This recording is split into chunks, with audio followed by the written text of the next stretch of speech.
warahmatullahi wabarakatuh. Perkenalkan, nama saya Restia Mirozaliana dari jurusan Pendidikan Matematika kelas 2A dari Fakultas Ilmu Keguruan dan Ilmu Pendidikan Universitas Maritim Raja Haliaji tahun ajaran 2021. Di sini saya sedikit membahas contoh soal serta pembahasan mengenai materi persamaan elips dalam mata kuliah Geometri Analitik Bidang dan Ruang, di mana dosen pengampunya yaitu Ibu Reski Ramadona, SPD, MPD. Baiklah, untuk tidak memperpanjang waktu, silakan teman-teman memahami contoh soal dan pembahasan yang saya berikan ya. Selamat memahami. Sebelum kita masuk ke contoh soal dan pembahasannya, kita harus mengenal apa itu elips terlebih dahulu. Dalam matematika, sebuah elips atau oval yang beraturan adalah gambar yang menyerupai lingkaran yang telah dipanjangkan ke satu arah. Elips adalah salah satu contoh dari irisan kerucut dan dapat didefinisikan sebagai lokus dari semua titik dalam satu bidang yang memiliki jumlah jarak yang sama dari dua titik tetap yang telah ditentukan sebelumnya disebut fokus. Dan elips dapat didefinisikan sebagai himpunan semua titik.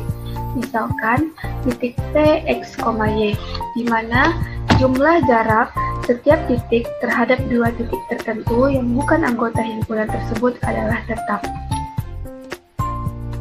Selamat memahami contoh soal dan pembahasannya ya teman-teman. Contoh soal dan pembahasan nomor 1. Lithotripsy merupakan suatu prosedur medis yang dilakukan untuk menghancurkan batu di saluran kemih dengan menggunakan gelombang kejut ultrasonik sehingga pecahannya dapat dengan mudah lolos dari tubuh.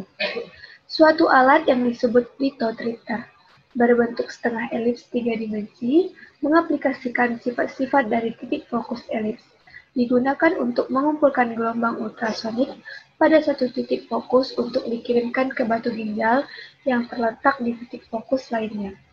Perhatikan gambar berikut. Gambar berikut merupakan suatu alat yang disebut lithotripter. Soalnya yaitu, pada minggu lalu, Rizka pergi ke rumah sakit untuk memeriksakan kesehatannya. Karena ia merasakan sakit di bagian sekitar perutnya, tepatnya di saluran kemih. Dan pas dia tiba di ruang periksa, ia melihat alat lithotripter tersebut. Jika alat lithotripter tersebut memiliki panjang sumbu semi mayor 20 cm dan berjari-jari sumbu semi minor 15 cm, seberapa jauh dari titik puncak seharusnya batu ginjal tersebut diposisikan agar diperoleh hasil yang maksimal. Kita masuk ke pembahasan yang pertama. Kita ketahui bahwa panjang sumbu semi mayornya adalah kita lambangkan dengan huruf Q sama dengan 20, sehingga Q kuadrat sama dengan 20 kuadrat sama dengan 400. Dan panjang sumbu semi minornya kita ketahui adalah 15, kita lambangkan dengan huruf P, sehingga P kuadrat sama dengan 15 pangkat 2 sama dengan 225.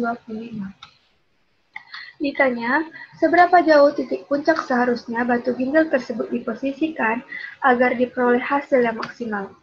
Dengan menggunakan persamaan fokus, kita dapatlah rumusnya yaitu F kuadrat sama dengan nilai mutlak dari P kuadrat kurang Q kuadrat. F kuadrat sama dengan nilai mutlak dari 225 dikurang 400. F kuadrat sama dengan 175. F sama dengan 13,23. Sehingga jarak titik puncak dengan titik fokus di mana batu ginjal diposisikan dapat ditentukan sebagai berikut. Kita menggunakan rumus D sama dengan Q tambah F.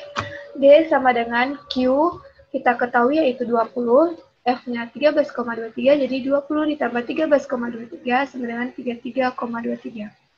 Jadi agar diperoleh hasil yang maksimal, batu ginjal tersebut seharusnya terletak pada jarak 33,23 dari titik puncak lithotripter. Kita masuk soal dan pembahasan yang kedua. Luas dari suatu elips dapat ditentukan oleh rumus L sama dengan pi P kali Q. Dengan P dan Q secara berturut-turut adalah jarak horizontal dan vertikal. Titik pusat dengan kurva elips. Tentukan luas elips yang memiliki persamaan 16x kuadrat tambah 9y kuadrat sama dengan 144. Kita masuk ke pembahasan yang pertama. Kita ketahui suatu persamaan elips yaitu 16x kuadrat tambah 9y kuadrat sama dengan 144.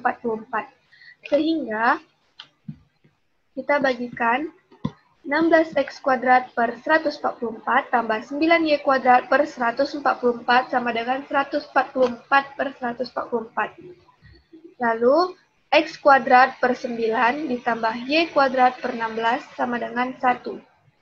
X kuadrat per 3 pangkat 2 dapat dari 3 pangkat 2 yaitu 9 ditambah Y kuadrat per 4 pangkat 2 yaitu 16 sama dengan 1. Lalu, dari perhitungan di samping kita memperoleh P sama dengan 3 dan Q sama dengan 4. Grafik elips tersebut dapat ditunjukkan oleh gambar berikut. Gambar berikut merupakan grafik suatu elips yang diketahui persamaan elipsnya yaitu 16x kuadrat tambah 9y kuadrat sama dengan 144. Sehingga luas dari elips di atas dapat ditentukan sebagai berikut. L sama dengan pi PQ sama dengan 3,14 dikali 3 dikali 4 sama dengan 37,68. Jadi luas dari elips yang memiliki persamaan 16x kuadrat tambah 9y kuadrat sama dengan 144 adalah 37,68 satuan luas. Sekian dari contoh soal dan pembahasan saya mengenai persamaan elips. Apabila terdapat kekurangan dan kesalahan kata mohon dimaafkan. Wabillahi taufiq wal hidayah. Wassalamualaikum warahmatullahi wabarakatuh. Terima kasih.